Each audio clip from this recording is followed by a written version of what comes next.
boy. Now,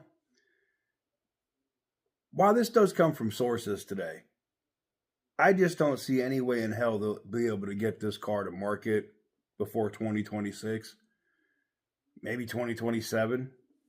But to hear that it's even being considered, and the fact that, according to my sources, this was already a thing, and Tim Kuniskis teased it in the past.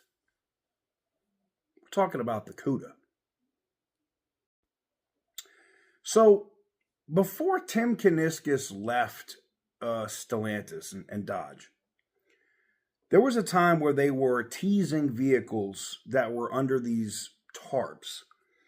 And one of them looked like it might have been a Charger, but we couldn't tell. You only could see the corner bottom as he lifted it just a little bit. Now, there's been a lot of speculation on what that vehicle was. Some people said it was going to be a Charger Demon. No, it was a Hemi Cuda. One of the things that was on the table, even before the Stellantis merger, was possibly bringing back Plymouth. Instead of having these V6 Chargers and Challengers, to have Plymouth namesakes of different vehicles. Maybe they called them satellites, maybe they called them other stuff, to have an affordable option under the Plymouth brand, so that all of the muscle cars, the stuff that you would aspire to want to get, an RT, and they would have V8 options at Plymouth as well, but an RT and things of that nature up the line to the Hellcat, to the Demon, would be a Dodge thing. And that kind of got shot down once Stellantis came in. But what was in development, and heavily into development, like show cars had been built, clay models had been made for a Hemi Cuda. Now, I've talked about this before. We've posted images or, renderings of this thing before. And it's exciting to me. It's exciting to me that some of these people on the board are actually listening. And what's funny to me is that the North American influence on the board for the rest of the Europeans now, they're actually listening, because they're looking at their pockets ain't fat no more. them pockets went from like this to like this. And there's one thing that I don't care what country you're from, what you believe in, where you're at. If you have all this money and then you get to like this money, you want to get back to having this money. And it's amazing what happens to people's values and what they think when it comes to their money disappearing. And the Europeans are actually listening now. And now part of that is they know they're going to get tariffed into oblivion if they don't. And they're like, let's ride this train while we can and make as much money as possible. Probably smart. So, a lot of people also don't know, before the Banshee was the Banshee, when they were first talking about bringing this back, or bringing that body style in, when they made a couple of the clay molds of that vehicle, there was a derivative of that they were calling Cuda. Now, it wasn't Plymouth, if they were going to use that namesake and bring it to Dodge. But what we're talking about today is them literally reviving a brand, and, in Plymouth, and having that as Cuda.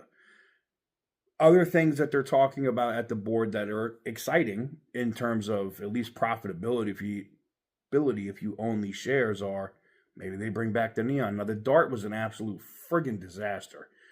But the Neon wasn't great either, but it was not horrible.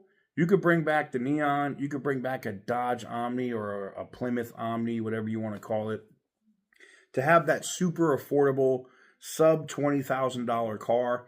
I think that would be very smart for Stellantis to do.